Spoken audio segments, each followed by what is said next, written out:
Isso é um ponto. Ele tem 0 dimensões e normalmente os nomeamos com uma letra maiúscula, então vamos chamá-lo de ponto A. Mas como assim 0 dimensões? Vamos aumentar em uma dimensão e vai ficar mais fácil de entender. Enfileirando infinitos pontos, nós podemos formar uma reta. Costumamos usar letras minúsculas para nomear as retas, então ela pode se chamar R. Ela tem uma dimensão. Podemos imaginar uma dimensão como uma direção no objeto. Se a reta está deitada, ela tem uma direção horizontal. Se ela estiver em pé, ela tem uma direção vertical. Não confunda direção com sentido. A direção é como um trilho do trem, ele só informa o caminho, enquanto o sentido diz se o trem está indo da estação A para a estação B ou da B para A. A reta tem uma dimensão, pois um ponto nela só pode se mover em uma direção, e um ponto tem 0 dimensões, pois um ponto nele não consegue se mover para nenhum lugar. Agora vamos fazer algumas afirmações sobre pontos e retas. Dado 2 pontos distintos, podemos traçar uma única reta R passando por eles. Podemos representar R dessa forma, em que as setas significam que ela é infinita tanto para um sentido quanto para o outro, e as letras informam por quais pontos essa reta passa. Uma reta é infinita, ou seja, ela não tem início e nem tem fim. Se a reta possui início, mas não tem fim, ela é chamada de semi-reta e é representada assim. A seta informa que ela é infinita somente em um sentido, enquanto a primeira letra informa o início e a segunda letra é qualquer outro ponto sem seu início. Além disso, se ela possui um início e um fim, ela é um segmento de reta. O segmento é representado assim. Ele não tem setas para cima, ou seja, ele não é infinito para nenhum dos dois sentidos. E as letras informam o início e o fim do segmento. Dado 3 pontos distintos, nada garante que existe uma reta que passa pelos 3. Então, quando eles estão alinhados e essa reta existe, eles são colineares. Então, nesse caso aqui, A, B e C são colineares, mas nesse outro, E, F e G não são. Dado 2 retas distintas, elas podem se encontrar em um único ponto, então elas vão ser retas concorrentes, ou em nenhum ponto, tornando elas retas paralelas. Dado um ponto A fora de uma reta R, existe apenas uma reta que é paralela a R que passa pelo ponto A. Você pode imaginar isso empurrando uma cópia de R até o ponto A. Essa vai ser paralela.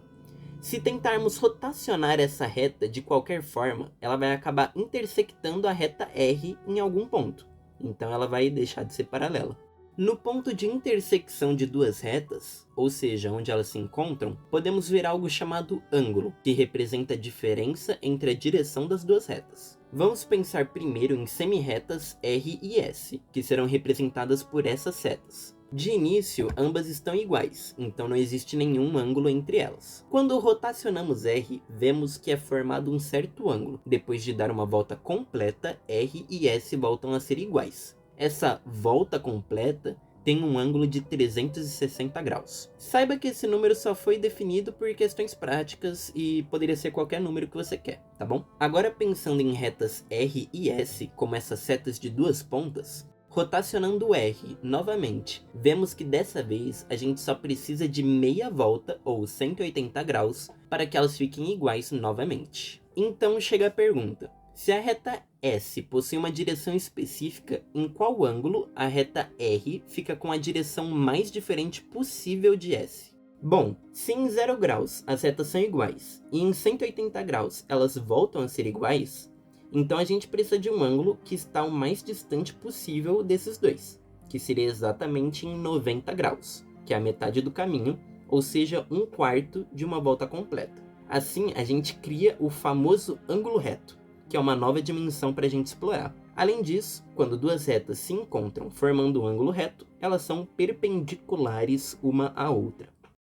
Assim como fizemos com os objetos 0D para formar uma reta 1D, podemos enfileirar infinitas retas 1D, seguindo essa nova direção perpendicular, ou seja, completamente diferente da reta, para a gente criar um novo objeto, 2D, chamado plano, que é onde as figuras 2D ficam.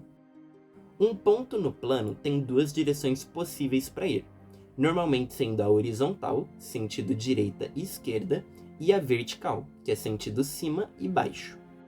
Agora que falamos sobre objetos de 0 e 1 dimensão, podemos falar sobre objetos de 2 dimensões. Esses são chamados de polígonos e seguem também uma série de regras. Polígonos são compostos por pontos, que a gente chama de vértices, e de segmentos de retas, que a gente chama de arestas ou lados, tais que cada ponto é conectado a 2 outros pontos, utilizando arestas, senão ele seria aberto. Em um polígono, suas arestas não se cruzam.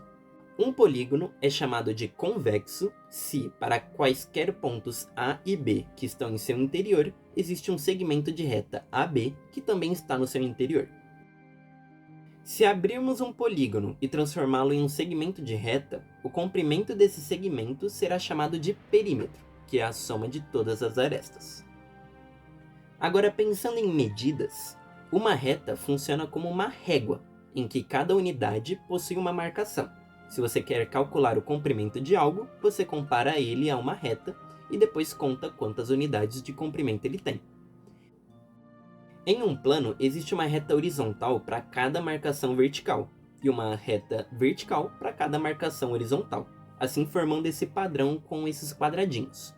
E em um plano, esses quadradinhos são as unidades de área. Agora vamos ver algumas figuras geométricas mais comuns.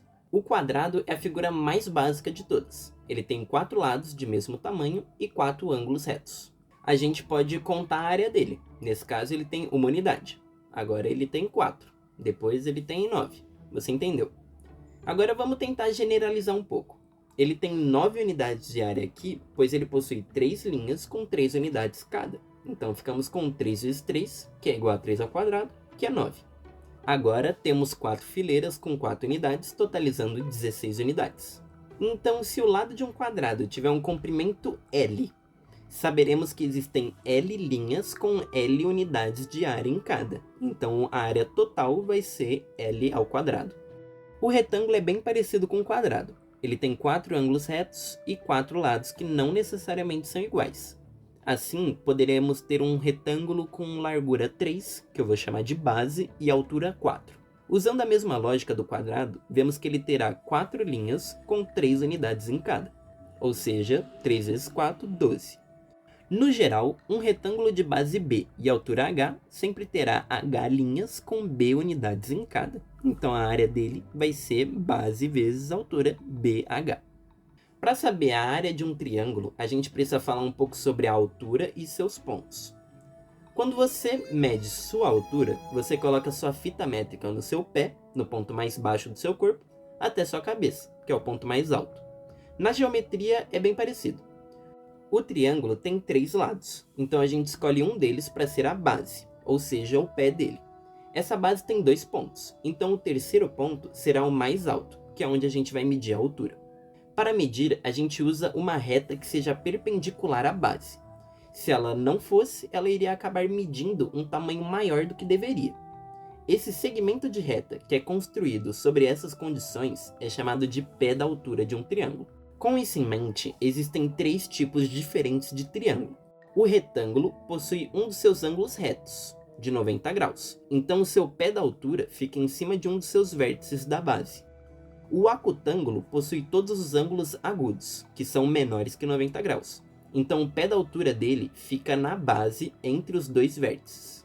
O obtusângulo possui um dos seus ângulos obtusos, maior que 90 graus. Então o pé da altura dele fica fora da base. Mesmo que não pareça, todos eles possuem uma mesma fórmula para o cálculo das suas áreas. Então vamos demonstrar uma por uma. Agora vamos ver esse triângulo. Pensando no retângulo, nós poderíamos traçar essas retas e imaginar esse retângulo de base B e altura h. Mas nós cortamos ele pela metade usando as diagonais. Então a área desse triângulo aqui vai ser metade de B vezes h. Podemos dividir esse triângulozão de base B e altura h em triângulos A e B. O triângulo B tem base x, que eu não sei qual é, e o triângulo A tem base B menos x, ou seja, é a base inteira menos a parte que está no outro triângulo. Ambos são como o caso 1, então o triângulo B tem área x vezes h dividido por 2, e o triângulo A tem área h vezes b menos x dividido por 2. A área do triângulo, no total, vai ser a soma dos triângulos A e B. Somando, ficamos com isso. xh menos xh é igual a 0. Então só vai sobrar b vezes h dividido por 2. Esse caso é bem parecido com o anterior. Vamos formar esse triângulo grandão chamado A, de base x e altura h. Dentro dele temos o nosso triângulo todo torto, de base B e altura H também, e esse outro que eu vou chamar de B, com base x menos B e altura H. A área do nosso triângulo feioso vai ser igual à área do triângulo A menos a área do triângulo B. O triângulo A tem a área XH dividido por 2 e o triângulo B tem a área x menos BH dividido por 2, resultando novamente em BH dividido por 2. Ainda existem diversos outros polígonos, como pentágonos, hexágonos e octógonos, mas o processo para o cálculo da área deles sempre envolve dividi-los em triângulos, retângulos e quadrados. De fato, todo polígono feito de lados retos pode ser reduzido a um conjunto dessas figuras. E vimos também que essas três formas geométricas têm uma grande relação com triângulos retângulos, então vamos ver uma das propriedades mais interessantes deles. Sabendo a medida de dois lados, você sempre saberá o tamanho do terceiro. Primeiro, vamos definir um nome para os lados. Temos os lados A e B, que formam um ângulo reto e se chamam catetos, e o lado C, que não está no ângulo reto, então recebe o nome de hipotenusa. Só estou dando nomes técnicos, a gente só vai chamar eles de A, B e C. Se pegarmos 4 desses triângulos, podemos formar 2 retângulos de base B e altura A, e os organizando dessa forma, e fechando esses buracos, ficamos com um quadrado. Observe que ele tem 4 ângulos retos. Na altura temos um tamanho B e outro A, então a altura é A mais B, e a base também tem uma medida B e uma medida A, então a base também é A mais B. Então podemos fazer a distributiva. A gente fica com A vezes A, que é A ao quadrado, A vezes B, que é AB, B vezes A, que é AB também, a ordem não importa, e B vezes B, que é B ao quadrado. Também dá para perceber que a área total será a área desses quadrados, de área A ao quadrado e B ao quadrado, mais esses dois retângulos que tem base B e altura A, então tem a área AB. Da hora, sem nenhum crime até agora. Vamos reorganizar esses 4 triângulos dessa forma, ficando com esse buracão aqui no meio. Ele tem um formato de quadrado e tem 4 lados de tamanho C. Olhando o quadrado maior, novamente vemos 4 ângulos retos e 4 lados iguais de tamanho A mais B. Então a área dele vai ser A mais B ao quadrado, que a gente já viu no que resulta. Agora podemos perceber que a área de 4 triângulos de base B e altura A, mais a área de um quadrado de lado C, precisa resultar na área que a gente já tinha. A metade de 4 vezes alguma coisa é 2 vezes alguma coisa. Então ficamos com esse resultado. E se subtrairmos 2AB de ambos os lados, ficamos com a relação A ao quadrado mais B ao quadrado é igual a C ao quadrado. Em outras palavras, a soma do quadrado dos catetos é igual ao quadrado da hipotenusa, o famoso Teorema de Pitágoras.